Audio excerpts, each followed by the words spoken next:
Hi everyone, it's Mellysa Colman with Manifest Magic Hack Reality. And I just wanted to start introducing a little bit about me, a little bit about my story, where I came from, and kind of how I think. And maybe a little bit about how I came up with the mirror method. So, I've always been one to see the big picture, even when I couldn't quite see myself. I'd had bosses and leaders tell me it's like I could hover above a project and I knew exactly how to make it work. I even had friends laugh and tell me that it's like I knew exactly what they were thinking before they said anything.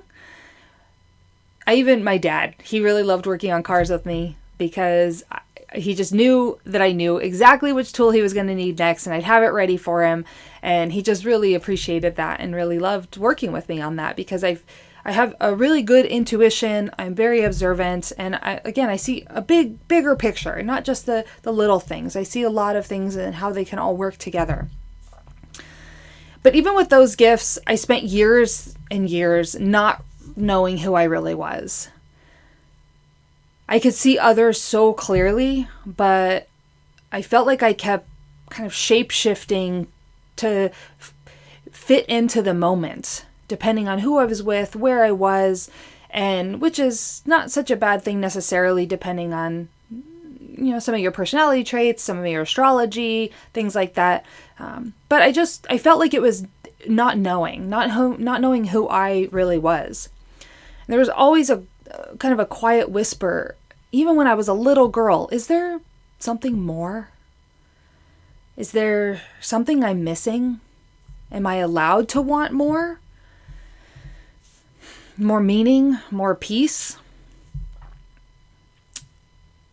And then life has a way of just shaking you up right at the right moment and pointing you back to yourself.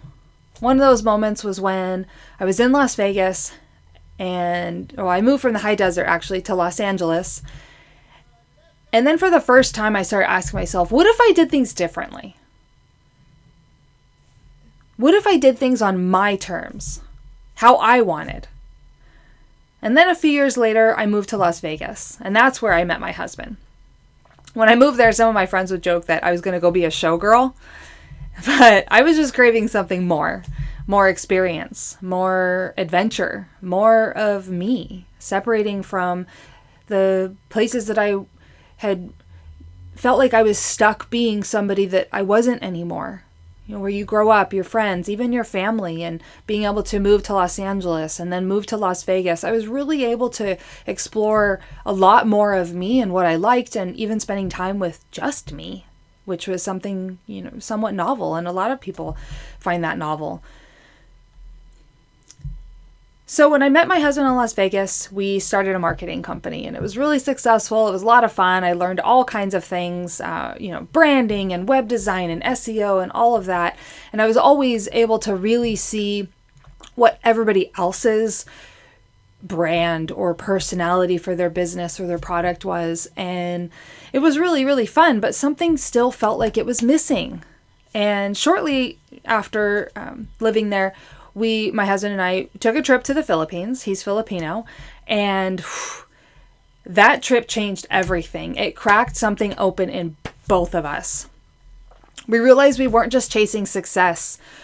We were starving for time, for connection, for peace. Things that the Filipinos had in abundance. So instead of upgrading our lifestyle when we got back to a bigger home and a nicer car, we decided to sell almost everything in our house, pack up what we had left, sell our house, and drive around the country for almost 4 months. And in that trip, we were in our Mini Cooper, just my husband and I, and we traveled all over to, I can't remember how many states, but it was more, a good portion of them. We went into Canada a few times, and that was really fun. And we just really explored, and we were looking for where we wanted to live, where we wanted to land, what felt like us, what felt like things that were different from what we had ever known. So then we realized that we wanted to live here. So we moved to the East Coast is here. We live in upstate New York now, and it's just a really beautiful place. There's a lot to offer. There's a lot of natural resources. It's very eclectic. It's just gorgeous. The seasons, of course. And so it was just something like we had never known. We both got jobs, so we stopped working our marketing company at the time. And we were grateful, but something just kept whispering, is this it? And we just felt restless. So we left again. This time we took a trip to Costa Rica. This is actually for our honeymoon, and we both got our yoga teacher certifications for a fully immersive yoga teacher training at the NRC Yoga Academy in Costa Rica and Uvita. It was quite an experience. We learned so much about ourselves, so much about each other, so much, of course, about yoga and yoga science, something that I've followed for many, many years. And it was just quite an experience. But when we got back, after throwing our whole life, our whole selves into the yoga training, the jungle, and just into our breath, into our body, it was just such an experience that I knew I couldn't go back to my job. My job was very stressful. It was tainted by my own beliefs and limitations and validations that I needed to feel good. And after realizing the things that I was doing to contribute to my reality, I decided to change it. And that shift was amazing. So I went back into marketing. We started our marketing company again, which we never really stopped. We continued doing it periodically, on case-by-case basis, but I went back into it full-heartedly, but this time again, it was on my terms. So I raised my prices. I was really very specific with what I wanted and what I wanted with my clients. And alongside that, I began building something new. And I began building something focused on me, but rooted in that stillness and that time and that connection. Something that's really, really important to me that I get distracted easily with in the past of not achieving, and not achieving, but just not receiving. So I really have been focusing heavily on that. And then last year I lost my dad, and that was really hard. That was a scheduled surgery that had gone terribly wrong, and that definitely changed my life. I gave his eulogy, and in it, I spoke of a conversation we had had just the week before. And it was a book on, I think it's 1,001 things to do before you die. And I said, we were in my childhood kitchen with my parents. My dad had his foot up on the stool, and he's always talking and telling stories. And I said, hey, I had this book, and I said, what are things that you haven't done? What are dreams you haven't lived out yet? And he said, well, there really isn't any. And he started telling me about, at age 16, how he hitchhiked up the coast on California, PCH, and all of the friends and the memories and the experience he had. And it was just incredible.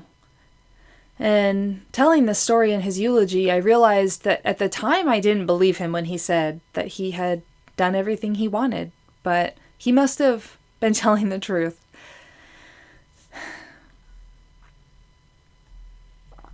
Those moments changed me. I stopped thinking about some time as something that I had, but something that I had to honor and I could no longer waste. So, who am I now? I am someone who honors intuition, who uses it to guide, not guess. I see patterns and systems and potential, and I just can't wait to see how I can make them work. I see puzzle pieces all over the floor, and I just can't wait to fit them together.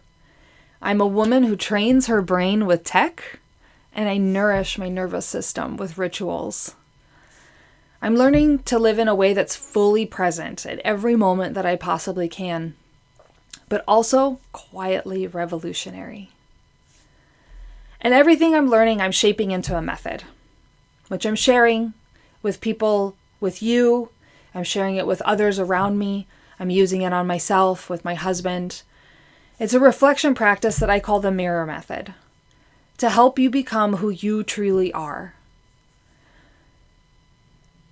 Because the more clearly that you can see yourself, the faster you grow into a life that's meant for you. So I'm here today because this is my next edge. I'm on a mission to become an internationally known speaker and thought leader on consciousness and identity transformation, to speak on stages like Mind Valley, to be seen, not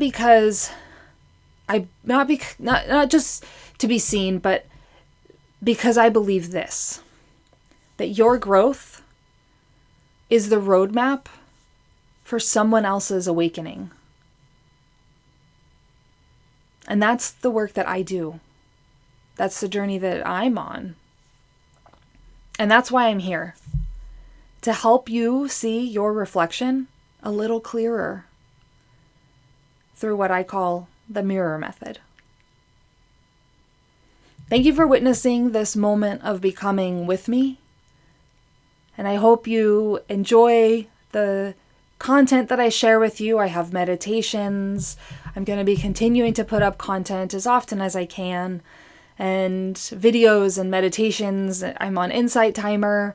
I do a blog on melissacolman.com. I'd love for you to join my newsletter where I share various thoughts and blogs and all kinds of things that I'm working on, or things that I experienced that I'd like to share, even resources, tools, some of the brain tech that I use, even supplements, because I think that we all have a really great opportunity to grow and be our greatest selves.